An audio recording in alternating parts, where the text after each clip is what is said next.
正经女士吗？对，我是宜盛和律师事务所的顾念，您的代理律师。你好。那我们现在可以开始了吗？可以。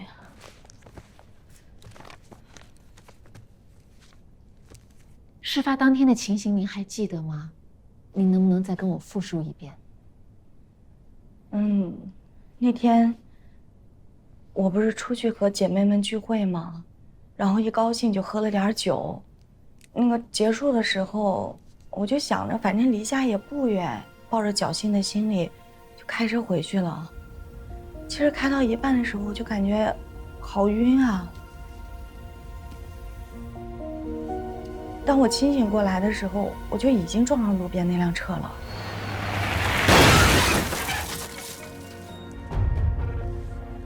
出事以后，您有没有主动的去救治受伤的人？有，我肯定是要救他的，所以我第一时间我就打了120。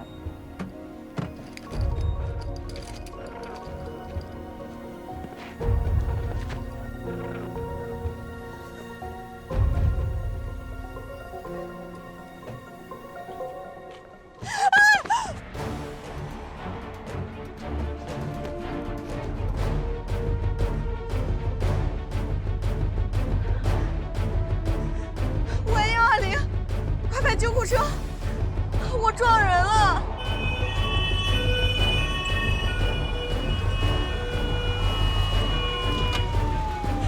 救人！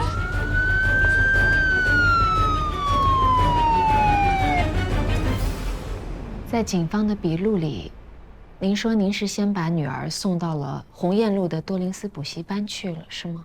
对。但是鸿雁路的多林斯补习班在事发前半个月就已经停业了，你不知道吗？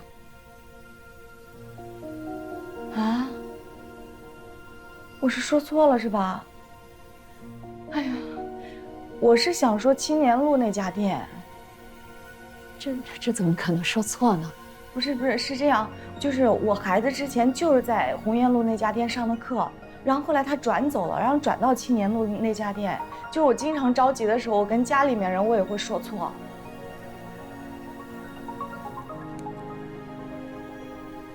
您的醉酒驾车已经导致了他人重伤，所以现在不是处理相对较轻的危险驾驶罪，而是涉及后果严重的交通肇事罪了。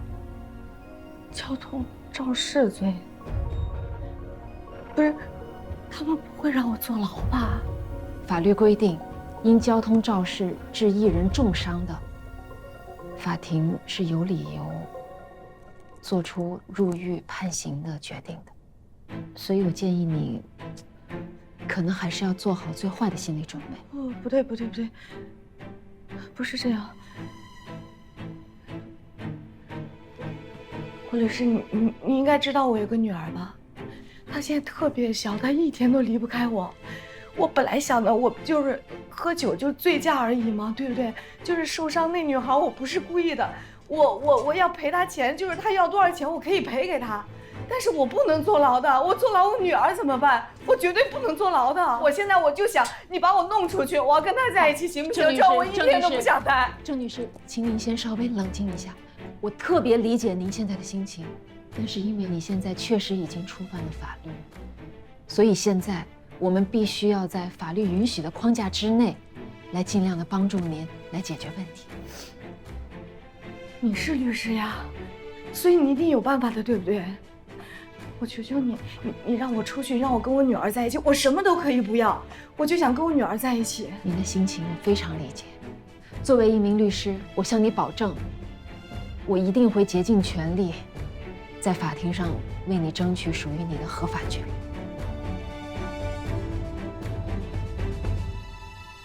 在当事人有认罪倾向的前提下，我认为最轻辩护的策略是最合理的，可以尽量的减少他的刑期。当事人有自首情节，有明确的认罪悔罪的表现。还有，在事发以后，他主动的、及时的拨打了120的急救电话，存在主动救治伤者的表现。她是一个全职妈妈，家里有一个11岁的女儿，需要她亲自照顾，这些都是可以主张最轻的情节。这些你都跟当事人说清楚了吗？说清楚了，咱们把细节再演练一遍。我是当事人，你来问我。好。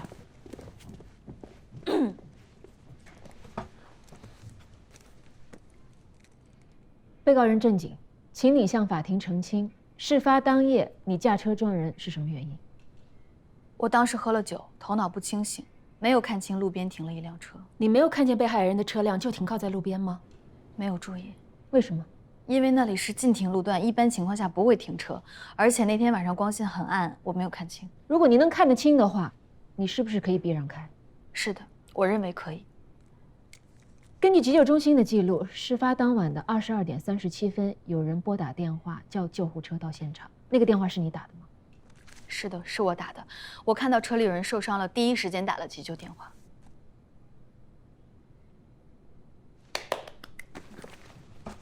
不行，陪我再来一遍。好。想想他还有可能问什么啊？那我们再往后。刚才是问到7个字27条第1项规定，犯罪以后自动逃亡，若是供述自己罪行的是自首，对于自首的犯罪分子可以从轻微至轻，监禁处理；如果犯罪性质减轻，如果犯罪小学的培养处置。开庭时间马上要到了，可以准备进去了。我看起来怎么样？很不错，有点紧张吗？隔了10年时间再次走进法庭，确实很激动。放轻松，别想太多事情。我真的在哪见过你？被告人陈述是否完毕？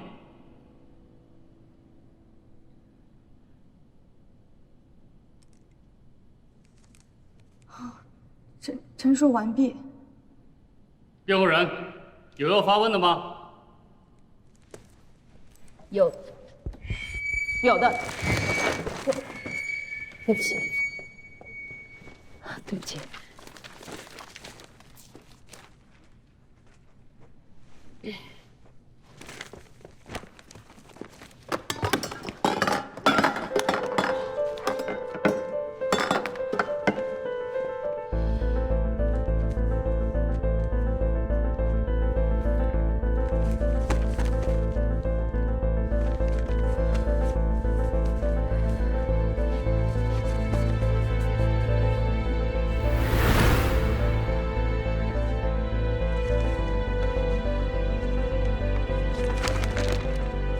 被告人正经，请你向法庭澄清，事发当夜你驾车撞人是什么原因？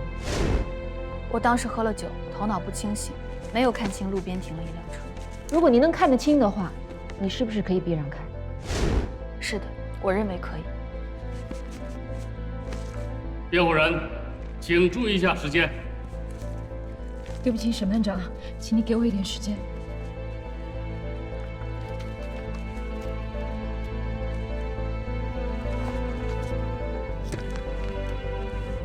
事发当晚的22点37分，有人拨打电话叫救护车到现场。那个电话是你打的吗？是的，是我打的。被告人，在案发的当天，当你发现自己的车撞到了被害人的车辆之后，你做了什么？做了什么？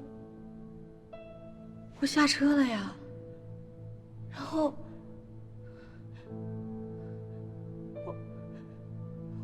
我不记得了。不是你想问的是什么？对不起，对不起，我换一个问题。被告人，当你发现自己的车撞上了被害人的车辆之后，你有没有主动的去拨打120急救电话？打了，我肯定打了，我第一时间我就打了，然后那个110我也打了。这说明我的当事人在案发之后有主动救治伤者和主动配合调查并认罪的行为，请合议庭予以考虑。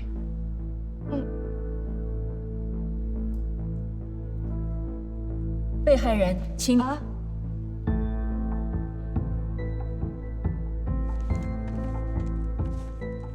被告人正经，请你向法官陈述一下你的家庭情况。你的女儿她叫什么名字？她今年多大了？还有你跟她的情感状况，还有你的家庭状况。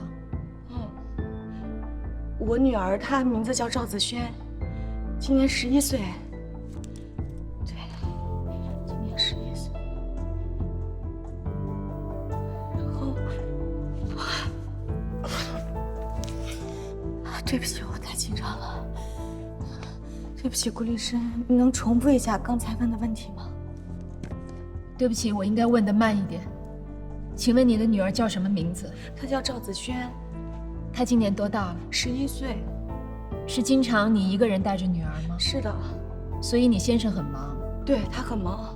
你女儿的生活起居、学习，全是由你一个人来照看。是啊，我是全职太太，都是我一个人照顾。令主任，您专门跑去跑您姑娘的庭审了？对，怎么样？不怎么样，我是说判决结果。没有结果，择日宣判。哦，你单位这事跑一趟，会不会有点太小题大做了？我就是想亲眼看一看，你大力举荐的这个人才到底有多大能耐。结果呢？结果就是很普通啊，毫无亮点，更谈不上有什么过人之处。稍安勿躁吧，我的姐姐。你以前对待别的年轻律师可不是这样的，说好的一视同仁呢？你少跟我来这套，他是有工作经验的，又是你破格举荐，我当然要对他的期待更高了。但是他表现出来的状态呢，连一个刚刚毕业的大学生都不如。咱们俩合作了这么多年了，你一向都很相信我的判断力，他一定不会让你失望的。就这件事而言，我觉得你的判断力受到了干扰。不对呀，你这话里有话呀。你坦白跟我交代，你把顾念拉进律所，真的是因为单纯的业务考虑吗？你们两个在大学期间是不是有过什么不一般的关系？我问你话呢。那我就把会上说过的话再重复一遍，我跟顾念之间真的只是普通的大学同学关系，并没有你们想象中的那种特殊关系。我记得你曾经跟我说过一次，你在大学期间好像暗恋过一个女孩，该不会就是这个顾念吧？你这话就有点好笑了。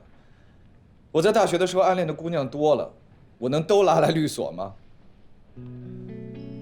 我对你个人的情史毫无兴趣，但是我不能接受这间律所的领导在工作决策中掺杂个人感情。我把丑话跟你说在前头吧，我留给顾念的时间并不多，如果他不能在短时间之内证明他有留在律所的能力，那么不管是谁介绍进来的，他都必须离开。那我走。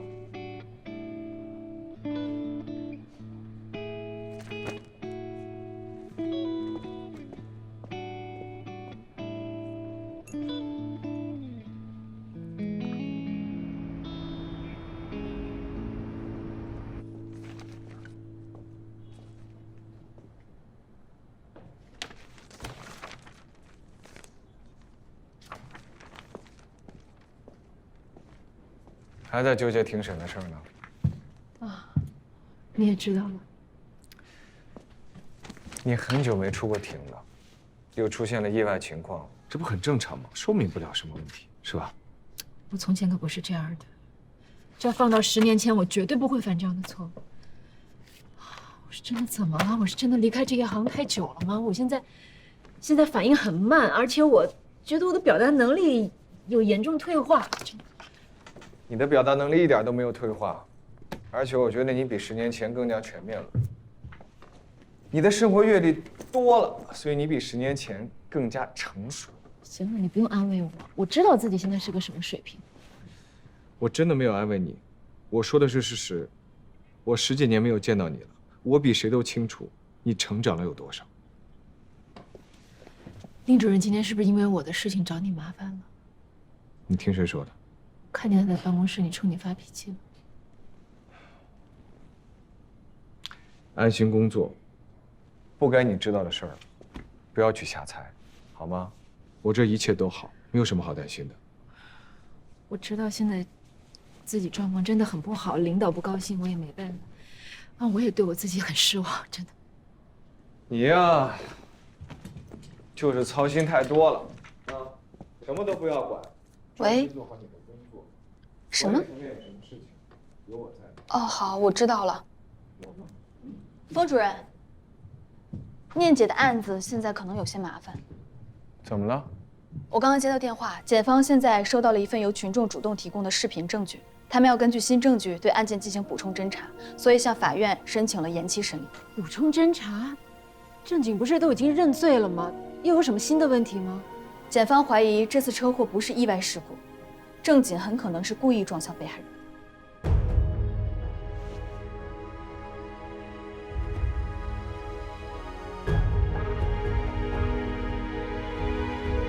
受害者所在路口的监控近半个月都在检修，但根据检方提供的这份视频证据，肇事车辆的确是照着被害车辆直接进行撞击的，这恐怕不是什么太好的消息。按照现在视频上面的状况来看，正经应该不是交通肇事罪了，而是故意杀人未遂或是故意伤害，而且故意杀人的可能性更大。你觉得正经会这么做？以我对他的印象，很难想象这事儿是他干的。知人知面不知心，印象这个东西，有时候也不那么靠谱。我已经约了看守所的会见，必须要先听听他本人是怎么说的。如果正经向你隐瞒了最关键的信息，你现在直接去质问他，恐怕不是最好的策略。那你的意思是？我在想，我们要不要换个思路，先从侧面了解一下情况？我觉得我们好像忽略了一个人。我知道你说的是谁。喂，见过了吗？见到了。怎么样啊？这个人恐怕还真的是有问题，但还不能确定。我现在去趟看守所，亲自听听正经本人是怎么说。好的。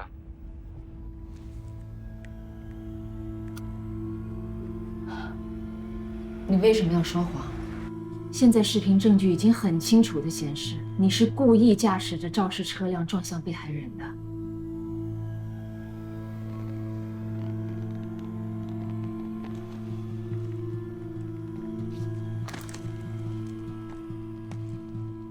郑女士，我很负责任地告诉你，你现在有可能面临的是故意杀人罪或故意伤害罪的指控。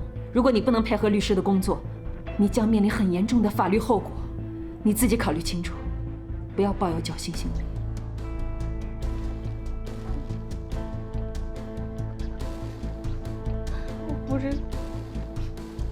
我好像什么也不能说，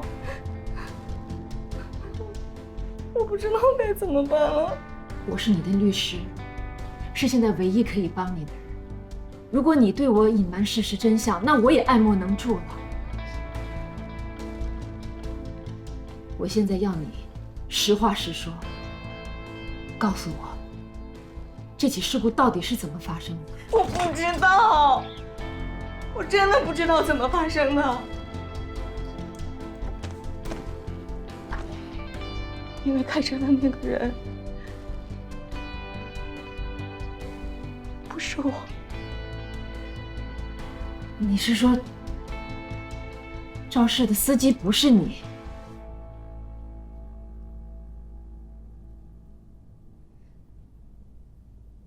开车的那个人是我老公。出事那天晚上，他出去应酬了，喝了很多很多的酒。开车回来的路上，因为神志不清楚，然后撞向了路边的那辆车。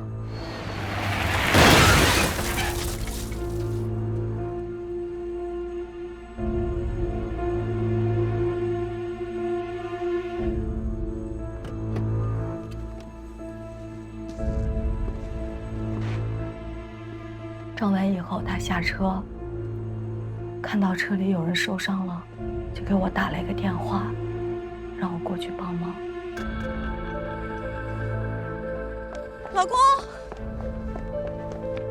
老公，你没事吧？你吓死我了！我跟你说了，天黑开车要慢点，还嫌我啰嗦呢。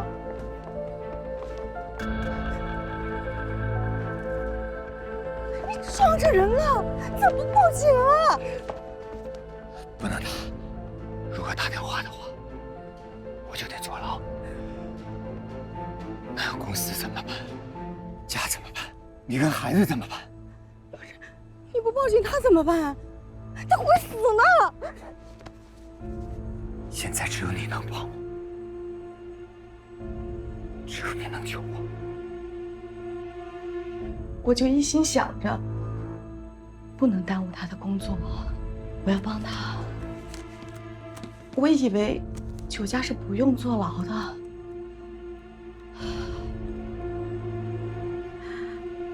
快走！走！你走啊！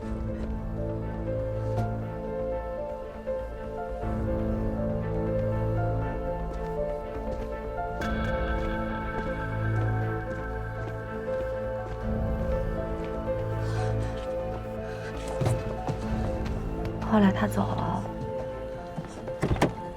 我就在车上找到他喝剩的半瓶酒，我把它喝了。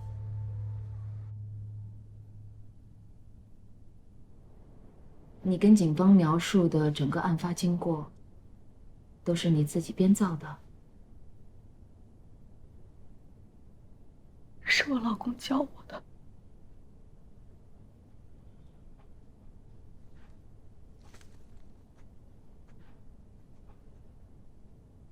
所以你在案发的当天，也没有送孩子去过红岩路的补习班。是因为他那天他去了红岩路，他在红岩路还用那个 ETC 刷卡交了那个停车费。那警察问我行动轨迹的时候，我要说我没去过，那不就查出来了吗？我就只能撒了一个谎。不管怎么说，你替你老公顶包的行为是绝对不可以的。你要写一份书面的材料，把当天晚上的情况如实的进行汇报。这样的话，我们还有可能有机会替你争取到相对理想的处理结果。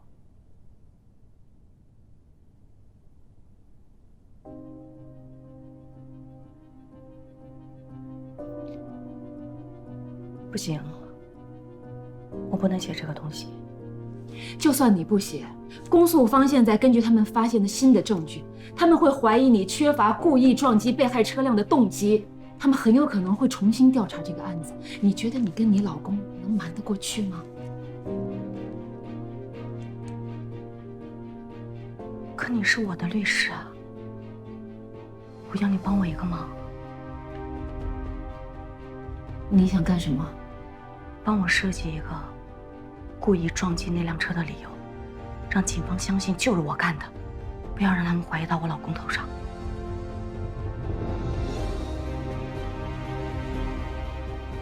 你以为你很聪明吗，郑景？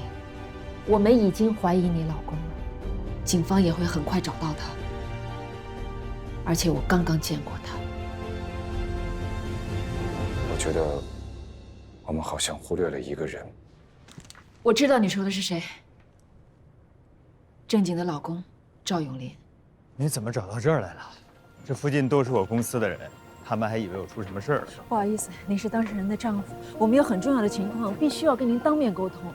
检察院的人已经找过我一次了，我跟他们说，对于那天晚上的事一无所知，而且你也看我很忙，没有时间跟你详谈。但是您太太的案子现在到了最关键的时期，有一些情况您必须得知道。他开车撞了人，法律怎么规定又怎么处理，这不很简单的事情吗？没有那么简单。检方根据现在最新掌握的证据，怀疑肇事车辆是故意撞向被害人的，所以现在案件的性质不是醉驾那么简单，而是涉及更加严重的故意杀人罪或者是故意伤害罪了。我不太明白你说的什么意思。那我再详细的跟您解释一下。顾律师啊，我的团队还等着我开会呢啊，我没有时间跟你谈了。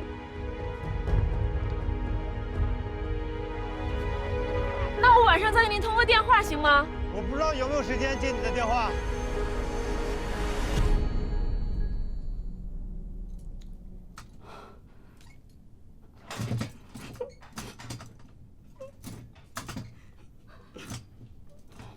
你为什么要这么做？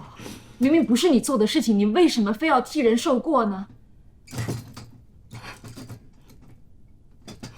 故意杀人罪是要被判处死刑、无期徒刑，最少也要10年以上的有期徒刑。就算是未遂，那也只能酌情的减轻或者是减少处罚。就算检察院指控你的是故意伤害罪，造成严重伤害的，至少也要面临3年以上10年以下的有期徒刑。你以为这是开玩笑吗，郑姐？我不管，我不管。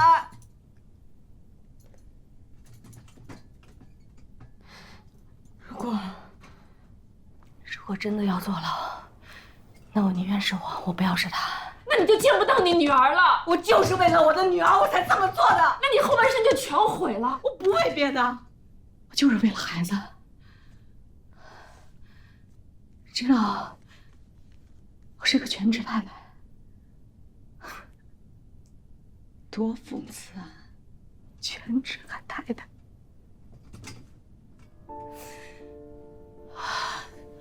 这么多年了，我一无所长，我就会买菜啊、做饭呀、看孩子啊。你知道，在这个社会上，我叫什么吗？我叫无能的人。所以我们家所有的一切经济来源，全部都靠我老公一个人挣来的，他一个人。你不是也有孩子吗？那你应该知道养育一个孩子要费多少的心血、多少的精力、花多少的钱。可我无能啊，我没有这个本事养育我的孩子。我不像你，律师，有一技之长，有能力养活自己，真好。这一转眼10年了是吧？啊，有10年没有出来工作过，那你凭什么认可他的业务能力？以你的情况，我是反对录用你，但是因为丰盛的极力推荐，我最后还是同意给你一次机会。但是破格聘用你，我和丰盛都是承担了很大的非议和压力，你明白吧？顾律师，我求求你了。你看在一个母亲的份上，我求求你，让我顶下这个罪行吗？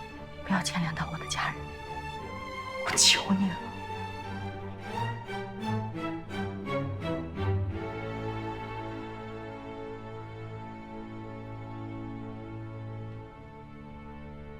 这件事情不能听他的。如果赵林肯自首的话，对于他们夫妻俩来说是最好的结果。否则等到办案人员找上门来，他们两口子可就逃脱不了牢狱之灾了。可怜了他们的孩子。我还是想尽量的能帮正经减轻量刑。她现在一心想帮她丈夫顶罪，我们得想个办法让她清醒过来才行。去查她老公跟被害人之间的关系。按常理来说，一般人不会平白无故的就撞向一个跟自己无冤无仇的人。这个被害的女孩跟她老公之间关系没那么简单。明白。我查到了这位赵先生的社交账号，虽然没有什么直接的证据，但是发现他会经常在网上分享一些游戏装备的截图，证明他在玩这款游戏。然后呢？通过截图上的信息，我也注册了这款游戏，然后搜索到了他的 ID， 然后发现，在这款游戏里，虚拟人物之间是可以结婚的，而这一位，就是在这款游戏里与我们的赵永林先生结婚的女性角色。注意看上面注册的时间，在案发之后，这个女孩就再也没有上过线了。这些信息刚好跟被害人的特征非常吻合。我加入了这个工会的 QQ 群，和几个玩家好好聊了聊。其中一个玩家发给我的这张照片，这是去年他们在线下的聚会时候的大合影。左边的这位是赵永林，他旁边的就是被害者卢某。他们2个人在网游当中认识，然后慢慢的发展成了秘密情侣的关系。据这位网友说，就在不久前，被害人卢某刚刚跟赵永林提出了要分手。这样的话，刚好就印证了检方的证据，这起车祸确实不是偶然的事故。按照这个线索来推断的话，很有可能是因为被害人卢某向赵永林提出分手，而导致赵一直怀恨在心。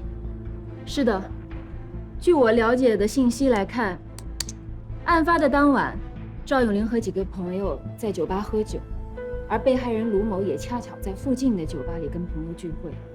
有人说看到被害人卢某在当天晚上因为酒醉头疼，提前回到了自己的车里去休息，所以很有可能是赵永林在醉酒驾车的回家路途当中，正好看见了在路边车里熟睡的卢某，在酒精的刺激下，情绪失控，直接开车撞了上去。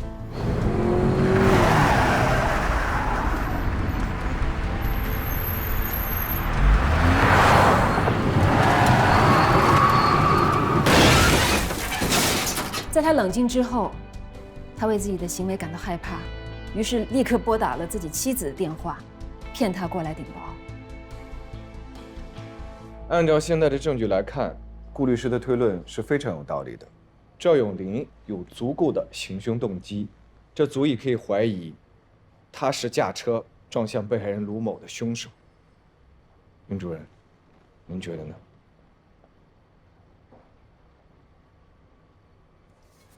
算是合情合理。你再去找一趟当事人，告诉他公诉方已经开始怀疑她丈夫，而且很快就会掌握案情的真相。任何逃避和隐瞒都是没有用的，而且这么一个男人，不值得为他做那么大的牺牲。好的，我再去和他谈谈。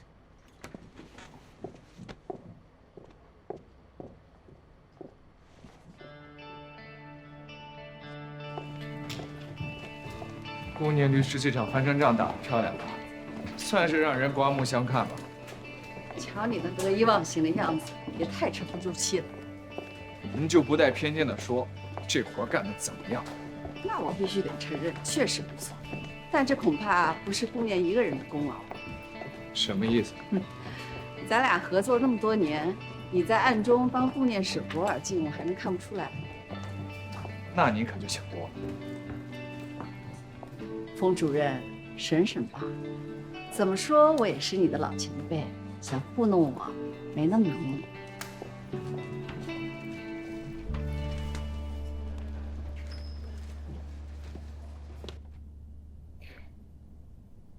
你说的这些，其实我能感觉得到。我不傻，我早就知道赵永林在外面有人了，但是我为了给孩子一个完整的家，为了不影响他的成长，这么多年我都忍了，我能忍的。你还要忍到什么时候呢？保持对婚姻的忠诚是一个人最基本的道德原则。如果你真的入狱服刑之后，你觉得他会像你想象的那样，去全心全意的照顾女儿，等着你回来吗？我不敢想象，我和孩子离开赵永林以后，我的孩子将过什么样的苦日子，那种日子。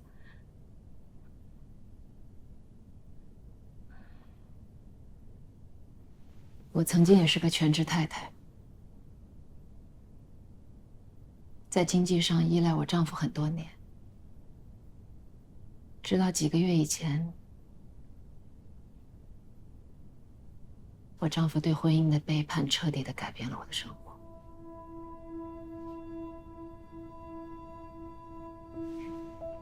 那个时候的我跟现在的你一样，对未来充满了恐惧、焦虑，觉得自己的人生已经跌到谷底了，不会再有反弹的机会。但有的时候老天会给你开一个玩笑，其实是为了让你有机会选择一种新的生活。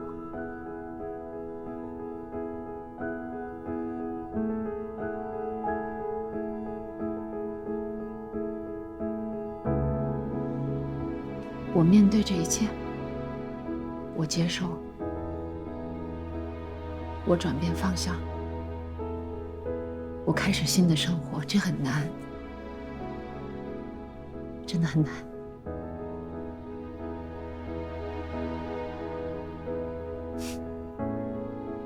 包括现在，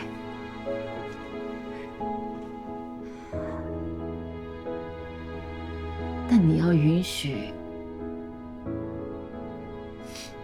你要允许新的生活开始发生。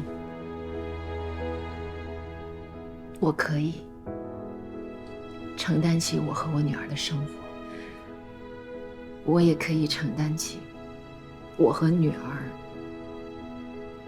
未来生活的责任。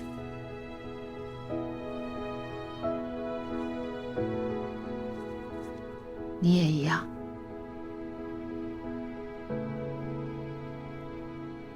你相信自己，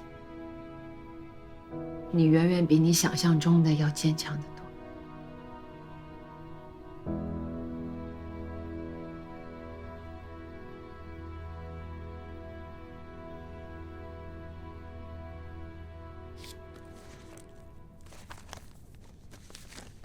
我知道你小女儿想得很辛苦，所以我悄悄地托家人给她拍了几张照片。瘦了，还好哎，没有觉得她瘦，很健康，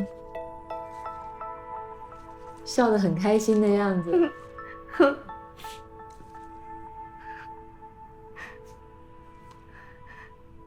经济上的危机总会过去的，只要有你陪着她，才是她最大的幸福。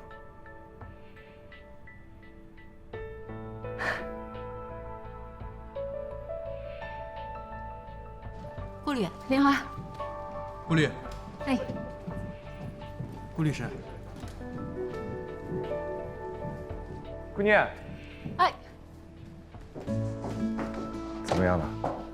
圆满完成任务，真情想通了，愿意说出真相。哇，那我是不是得好好的恭喜你一下？我应该好好谢谢你，风声。要不是你的指点，我肯定做不到这样。我们需要这么客气吗？你好像大学的时候也没真的跟我客气过。这样吧，今天晚我请你吃饭，好好的庆祝一下。今天？难得下班早，我今天如果现在回去的话，还能赶得上给我女儿做顿饭。好久没陪她了。好，也是。那你赶紧回去吧，别让孩子等急了。好，改天。改天。改天。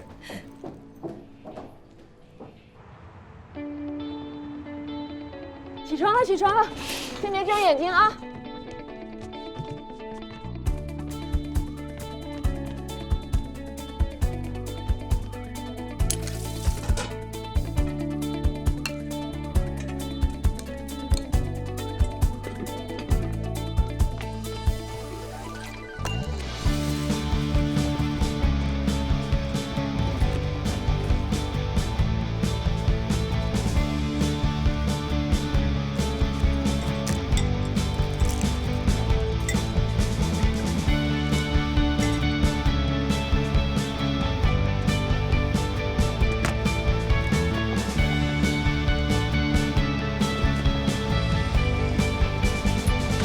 作为年轻律师啊，尤其是你们这些刚入行的律师，那么我一直都要跟大家强调一点的就是，想要做一个好律师，先要学会做人，这个很重要。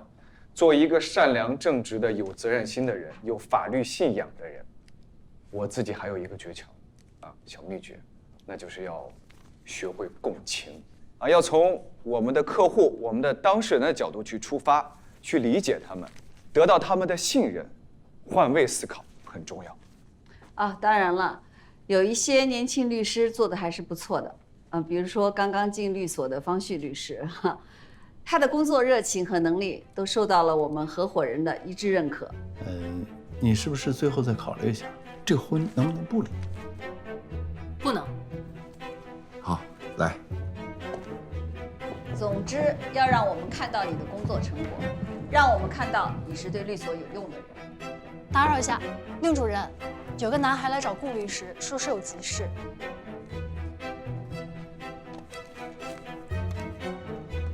对不起，我去看看。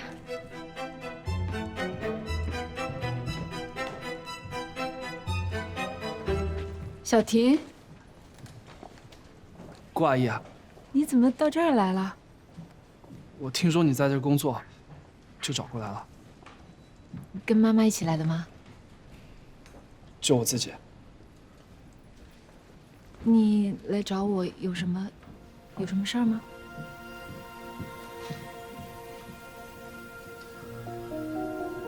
我觉得我可能需要找一个律师。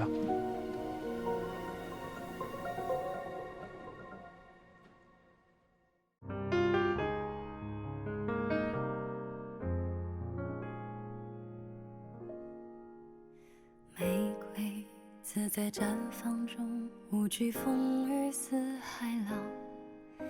从一颗小小的种子种下，就开始梦想。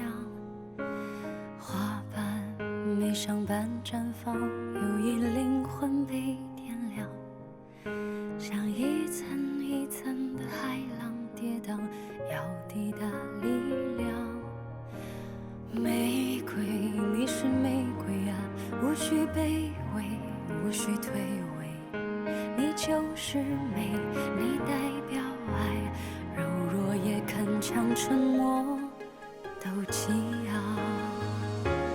褪去花瓣上的伤，素面朝着光，灵魂里悠悠暗藏温柔世界的原谅，披上晨露中的妆，吸引众多的目光，睡到不惊慌，对自己欣赏，放慢节奏，乘风逐浪。玫瑰，你是玫瑰啊，无关是非，也无视诋毁，你刺痛泪，代表珍贵，寻找也绽放梦想，都可为。褪去花瓣上的伤，素面朝着光，灵魂里悠悠暗藏温柔世界的原谅，披上晨露中的妆，吸引众多的目光，睡到不惊慌，对自己欣赏，放慢节奏，乘风逐浪。褪去花瓣上的伤，素面朝着光。